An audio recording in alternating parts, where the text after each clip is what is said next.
100 also easily crossed. আর বন্ধুগণ, এবার ব্যাপারটা কথা বলা যাক, অ্যাক্সেলারেশনটাকে একটু অ্যানালিসিস করা যাক। দেখুন, আমার মনে হয় ভাইব্রেশন অ্যাটলিস্ট 90 পর্যন্ত, খুব বেশি যে হচ্ছে সেটা কিন্তু আপনি বুঝতে পারছেন না, ঠিক আছে। আর তারপরে দেখুন, আমি এটা আপনাদেরকে বলতে পারি যে স্টেবিলিটির এখানে কোনো প্রবলেম নেই। 100 ফ্রন্টে, 130 রিয়ার সেকশনের টায়ার আপনি পাচ্ছেন। অন পেপার যতটা ভালো স্টেবিলিটি, অন রোডও কিন্তু আপনি স্টেবিলিটি এখানে অতটাই ভালোভাবে বুঝতে পারবেন। সো ওটা নিয়ে কিন্তু এখানে কোনো প্রবলেম নেই। আর ইঞ্জিন হিটিংয়ের অ্যাজ সাচ ইস্যু যে খুব একটা আপনি বুঝতে পারছেন সেটা কিন্তু একদমই নয়, ঠিক আছে। আর তারপরে দেখুন, আমি আপনাদেরকে এটা বলবো যে মাইলেজের যে ব্যাপারটা, 40-45 কিলোমিটার আপনি পাবেন যদি ওই 60-70 কিলোমিটার পার আওয়ারের এই যে স্পিড রেঞ্জে যদি আপনি বাইকটাকে চালান তাহলে। সো এটা একটা ব্যাপার আছে। অ্যান্ড দেন যদি আপনি সিটি রাইডে দেখেন তাহলে মোটামুটি দেখুন 4th গিয়ারে আমি এখন আছি, কতটা কম স্পিডে এই গাড়িটাকে আমি চালাতে পারবো সেটাও আপনাদেরকে দেখিয়ে দিই। মোটামুটি দেখুন 20-22 স্পিড যদি থাকে না, তাহলেও কিন্তু যে খুব একটা প্রবলেম হচ্ছে তা না। মানে এই স্পিডেও আপনি যদি 4th গিয়ারে দিয়েও সিটি রাইডে যদি আস্তে আস্তে করে আগে গাড়িটাকে বাড়াতে থাকেন, আমার মনে হয় না গাড়ি এখানে স্টল করবে বা ওই গট গট গট গট আওয়াজ হয়ে যে বন্ধ হয়ে যায়, ওই ফিল্ডে কিন্তু আপনি খুব একটা এখানে পাবেন না, ঠিক আছে। আর বন্ধুগণ, এবার রাইড কম্প্যারিজনটা করবো উইথ দিস অ্যাপাচে 160 2V। দেখুন, সিট হাইটে এমন কিছু ডিফারেন্স নেই, কিন্তু হ্যাঁ বসলে এখানকার সিটটা কিন্তু একটু বেশি soft when compare to extreme. But হ্যাঁ, this is also comfortable, not very soft, not very hard, কিন্তু হ্যাঁ এক্সট্রিমের তুলনায় এটা একটু হলেও সফট। অ্যান্ড ইয়েস, রাইডার পজিশনটা আপনি এখানে স্পোর্টি পাচ্ছেন যেরকম এক্সট্রিমে পাচ্ছিলেন। আর এখানে ক্লিপ অন আছে, আর একটু হালকা ঝুঁকতে হচ্ছে বেশি সামনে আপনাকে, ঠিক আছে। তো এই একটা ডিফারেন্স আছে এক্সট্রিমের তুলনায় এখানে। অ্যান্ড ইয়েস, সিটের স্পেস ব্যাপারটা দুটোতেই আপনি ভালো মতন পেয়ে যাবেন, এখানে কোনো ডিফারেন্স নেই। আর চলুন তবে স্টার্ট করা যাক। ফার্স্ট গিয়ার দিয়ে দিয়েছি। আর এই যে এই ব্যাপারটা, ইনিশিয়াল রেসপন্স কিন্তু এখানেও কিন্তু যথেষ্ট তাগড়া রেসপন্স আছে। এবার অ্যাক্সেলারেশন টেস্টটা করার পরে দুটোকে কম্পেয়ার করব যে কোনটা বেটার পাচ্ছেন এখানে নাকি এক্সট্রিমে। অ্যাক্সেলারেশনের পরে আপনাদের সাথে এটার ব্যাপারে ডিসকাস করব। কিন্তু হ্যাঁ বলতে পারি ইনিশিয়াল অ্যাক্সেলারেশনটা যথেষ্ট ভালো। অ্যান্ড ক্লাচ ডেফিনেটলি দুটোর মধ্যে এমন কোনো ডিফারেন্স নেই, এখানে ওই মিড সাইডে আছে, না সফট না হার্ড। কিন্তু যদি আপনি এখানে এই গিয়ারের ব্যাপারটা দেখেন তাহলে কিন্তু আমি বলবো যে আপশিফট হোক বা ডাউনশিফট, এক্সট্রিমে একটু বেশি আপনাকে এফর্ট দিতে হচ্ছিল, এখানে কিন্তু এফর্টটা আপনাকে অনেকটা কম দিতে হচ্ছে। সো এই কিন্তু এখানে একটা ব্যাপার আপনারা পাচ্ছেন। অ্যান্ড এরপরে চলুন তাহলে এবার অ্যাক্সেলারেশনের ব্যাপারটা দেখে নিই। ইঞ্জিনের ব্যাপারে যখন কথাটা হচ্ছে, যখন তারপরে আমরা এর যে পারফরমেন্স সেটার ব্যাপারে আগে কথা বলবো। We'll start with 3 horns.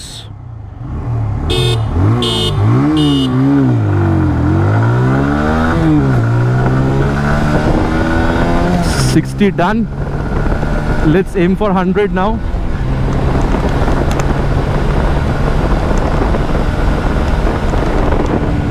100 also easily crossed. আর বন্ধুগণ, এবার বলি আপনাদেরকে অ্যাবাউট দ্য পারফরমেন্স। দেখুন, আমার মনে হয় না এমন কিছু ডিফারেন্স 0 to 60 100-এ পেয়েছি। আমি লিটারালি কনফিউজড। স্ক্রিনে আপনাদের শো হয়ে গেছে কোন বাইকটা বেটার আপনাদেরকে ওভারঅল স্পিড দিয়েছে, কিন্তু এটা বলবো যে ভাইব্রেশনের যে ব্যাপারটা ডেফিনেটলি এক্সট্রিম কিন্তু একটু হলেও বেশি স্মুথ। বিকজ এখানে 80-85-এর পরে বুঝতে পারছেন, ওখানে কিন্তু 90-95-এর পরে বুঝতে পারছিলেন। আর হ্যাঁ, যদি আপনি এখানে কমফোর্টেবল ক্রুজিং স্পিড দেখেন, মোটামুটি ওটাই বলবো 90 থেকে 100-এর মধ্যে যদি রাখেন কমফোর্টেবল ক্রুজিং স্পিড হিসাবে আপনি এটাকে মানতে পারেন।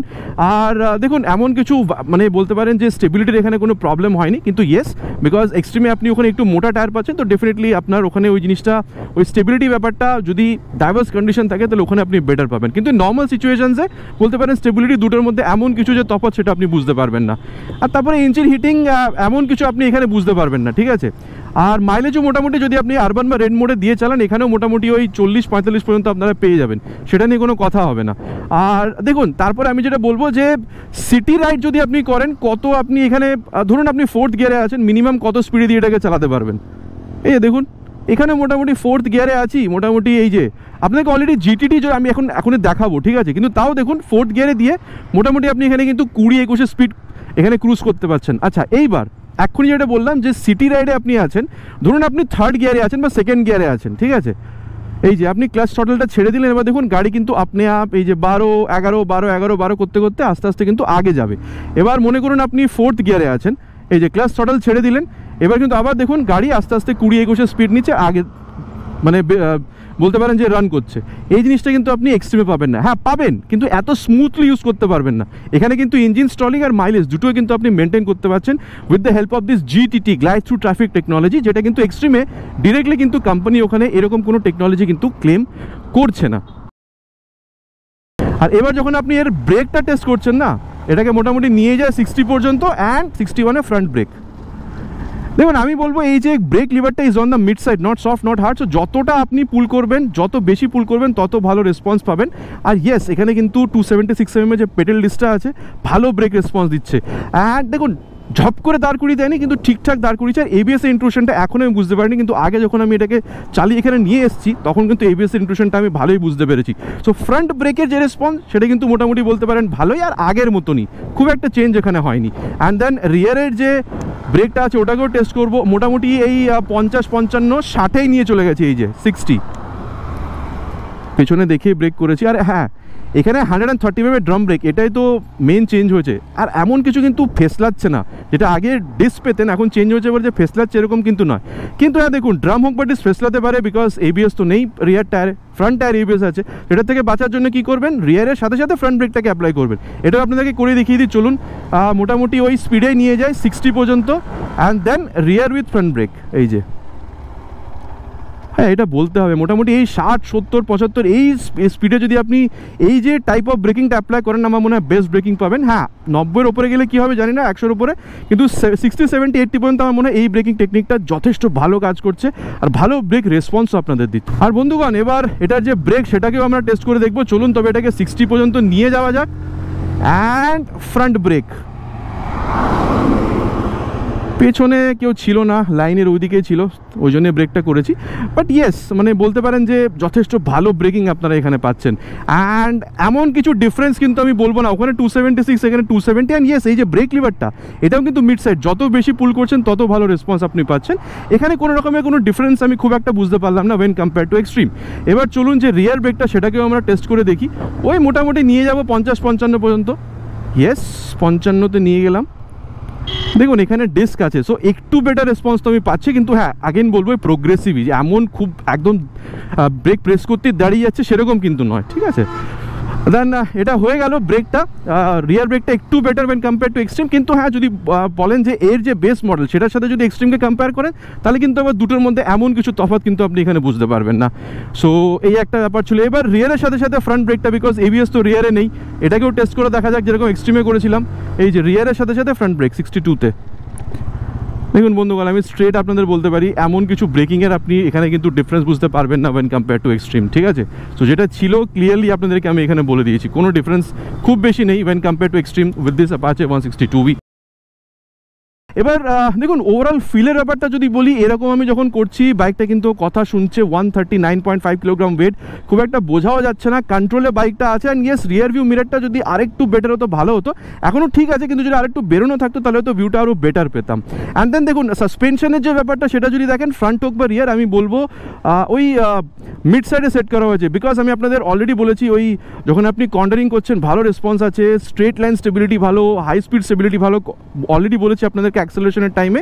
অ্যান্ড দেন যদি দেখেন যদি অনেকটা গাড্ডাতেও নিয়ে যায়, অনেকটা অ্যাবজর্ব হচ্ছে, কিন্তু আবার হ্যাঁ ঝটকা কিন্তু একদম যে ফিল হচ্ছে না সেটাও কিন্তু না, ঝটকাটা কিন্তু আপনার ফিলও হবে যদি আপনি গাড্ডাতে নিয়ে যান। সো ইন দিস সেন্স যদি বলতে পারেন যে কোনো ইন্ডিয়ান রোড কন্ডিশন হোক না কেন আপনার ওই কমফর্ট যে ব্যাপারটা ওটা কিন্তু আছে এই বাইকটার সাথে। সো এই ব্যাপারটা কিন্তু মানতে হবে, ঠিক আছে। সো বলা হয়ে গেছে মোটামুটি। দেখো speedo, odo, tacho, gear position sensor, আর এখানে এই যে মোবাইল চার্জিং পোর্টে সবগুলোই আপনি পাচ্ছেন। না ইয়েস ব্লুটুথটা হলে ভালো হতো, বাট দেখুন এখানে এই মডেলটাতে ব্লুটুথ নেই, সো ওটার ব্যাপারে কথা বলেও লাভ নেই, তাই না। আর বন্ধুগণ এবার ওভারঅল ফিলটার ব্যাপারে কথা বলি। এরকম যখন করছেন তখন কিন্তু দেখুন ডিফারেন্স তো একটু আছে। যদি ওয়েট দেখেন এখানে মোটামুটি 1.5 কিলো কম, এখানে 138 কিলোগ্রাম। কিন্তু আবার বলবো যে ওয়েট কিন্তু এখানেও খুব বেশি আপনি বুঝতে পারছেন না, কিন্তু এই যে ক্লিপ অন আছে আপনি হালকা ঝুঁকছেন, এই জন্য রাইট ফিলটা কিন্তু একটু different. And then yes right ফিলের সাথে সাথে এই যে রিয়ার ভিউ মিররটা এখানে কিন্তু একটু হলেও আপনাকে বেটার রিয়ার ভিউটা কিন্তু বের করে দিচ্ছে ওয়েন কম্পেয়ার টু এক্সট্রিম। আর তারপরে দেখুন সাসপেনশনের যে ব্যাপারটা যদি আপনাদের বলি, আমার মনে হয় আপনি স্ট্রেট লাইন স্টেবিলিটি দেখেন বা হাই স্পিড স্টেবিলিটি দেখেন বা কর্নারিংয়ের টাইমে যদি আপনি স্টেবিলিটিটা দেখেন, আমার মনে হয় যথেষ্ট ভালো। কিন্তু হ্যাঁ যদি গাড্ডাতে যান আমি বলবো এক্সট্রিমের তুলনায় কিন্তু এখানে আপনি একটু হলেও বেশি কমফোর্টেবল রাইড পাবেন, ঠিক আছে। বিকজ অফ দ্যাট মনুষ্যক ওখানে একটু হলেও স্টিফনেসটা বেশি, এখানে এই ডুয়াল হাইড্রোলিকের জন্য একটু হলেও স্টিফনেসটা কম। সো বেটার কমফোর্টেবল রাইড আপনি এখানে পাচ্ছেন যদি আপনি গাড্ডাতে যান। তো অ্যান্ড ইয়েস দুটোই ফ্রন্ট হোক চেয়ার, এটাকে মিড সাইডে সেট করা আছে আমি এটাই বলবো, কিন্তু এক্সট্রিমের তুলনায় কী আছে সেটা আপনাদের বলে দিয়েছি। আর এবার দেখুন আমি এটা বলতে পারি যে যদি আপনি সিটি রাইড করেন যথেষ্ট ভালোভাবে করতে পারবেন, এক্সট্রিমের তুলনায় এমন খুব বেশি ডিফারেন্স পাবেন না। কিন্তু যদি আপনি লং রাইডসে যান, দেখুন দুটো বাইকের সাথে যেতে পারেন, কিন্তু যদি আপনি লং রাইডটাকে বেশি প্রেফার করেন, আমার মনে হয় ওখানে যে একটু আপরাইট পজিশনে আপনি বসছেন, তার জন্য ওই যে রাইডার পজিশন যে আপরাইট আছে, তার জন্য আমি বলতে পারি যে একটু হলেও আপনি এক্সট্রিমে আরও বেশি দূর পর্যন্ত ট্রাভেল করতে পারবেন when compare to this Apache 162V।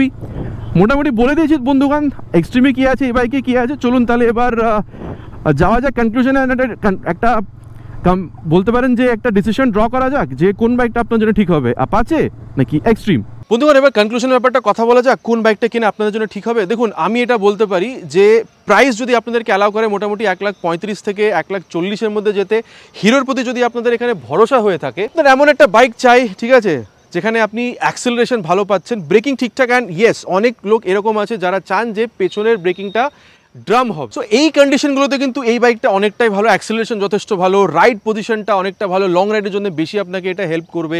Again বলি প্রাইস যদি 1,35,000 থেকে 40,000-এর মধ্যে আপনাকে অ্যালাউ করে, আওয়াজটা যদি ভালো লেগে থাকে, দেন ভালো হেডলাইট, ঠিক আছে, দেন এই যে হ্যাজার্ড ল্যাম্প, এই জিনিসগুলো যদি আপনাকে বেশি অ্যাট্রাক্ট করে থাকে, বেশি আপনার পছন্দ হয়ে থাকে, আমার মনে হয় স্টেলথ ব্ল্যাক এডিশন 160R2V মডেলটা আপনি এখানে নিতে পারেন, ঠিক আছে। স্পেশালি বলবো যদি বেশি স্মুথনেস দরকার হয় ইঞ্জিনের থেকে। দেন এখানে যদি আপনি আসেন বেস মডেলে, কিন্তু এখানে মোটামুটি বলতে পারেন 7-8 টাকা আপনি বেশি পে করছেন, ওই 1,46,47,000 পর্যন্ত আপনি পে করবেন। কিন্তু যদি আপনি টপ মডেল এখানে আসেন তাহলে আপনি চাকাগুলো একটু মোটা পাচ্ছেন, ঠিক আছে। অ্যান্ড দেন আপনি এখানে মানে এর বেস মডেল থেকে কথা বলছি, কিন্তু দেখতে গেলে কিন্তু এই মডেল থেকে কিন্তু এই মডেলের চাকাগুলো কিন্তু অ্যাকচুয়ালি মানে বলতে পারেন পাতলা, তাই না? অলরেডি আপনাদেরকে আমি ওয়াক আরাউন্ডের টাইমেও বলেছি। এবার দেখুন আমি এটা বলতে পারি যে আপনার যদি অ্যাপাচের লুকটা ভালো লেগে থাকে, ঠিক আছে, অ্যাক্সেলারেশন যদি ভালো প্রয়োজন হয়ে থাকে, আরও পেছনের থেকে যদি বলতে পারেন যে ওই ইনস্টেড অফ ড্রাম ব্রেক যদি আপনার এখানে বলতে পারেন যে ডিস্ক ব্রেক প্রয়োজন হয়ে থাকে, ঠিক আছে, ভালো অ্যাক্সেলারেশন আর একটুখানি ওই মানে বলতে পারেন ওই স্পোর্টি রাইডার পজিশন যদি আপনার পছন্দ হয়ে থাকে, প্লাস আপনার যদি ব্লুটুথটা প্রয়োজন হয়ে থাকে, যেরকম turn by turn navigation, call SMS alert, এই সব জিনিসগুলোর জন্য আপনি বলতে পারেন আপনার জন্য কিন্তু এই অ্যাপাচে 162Vটা ইজ আ বেটার চয়েস। কিন্তু আবার বলবো বেশি স্মুথ ইঞ্জিন কিন্তু আপনি এখানে স্টেলতে পাবেন, বা বলতে পারেন হিরো এই এক্সট্রিম 160R2Vতে পাবেন, এখানে অ্যাপাচেতে কিন্তু একটু ভাইব্রেশন আপনি পাবেন। এবার দেখুন মোটামুটি দুটো বাইকে কি আছে না আছে এভরিথিং আপনাদের সাথে আমি এখানে ডিসকাস করে নিয়েছি, প্লাস হোক বা মাইনাস পুরোটা আপনাদেরকে বলে দিচ্ছি। এবার আপনারা কি ভাবছেন, এখানে কি আপনি অ্যাপাচে 162V কিনবেন নাকি এক্সট্রিম 160R স্টেলথ এডিশন 2Vটা কিনবেন? নিচে প্লিজ কমেন্ট করে জানাবেন। আশা করছি ভিডিওটা ভালো লেগেছে, ভালো লেগে থাকলে চ্যানেলটাকে সাবস্ক্রাইব করে বেল বাটনটা অল হিট করতে প্লিজ ভুলবেন না। আর ভিডিওটা পছন্দ হয়ে থাকলে প্লিজ ভিডিওতে একটা লাইক করে দেবেন। খুব তাড়াতাড়ি দেখা হবে এরকম একটা ভিডিওতে বাইক বা স্কুটারের সাথে। Till then ride safe and জয় হিন্দ।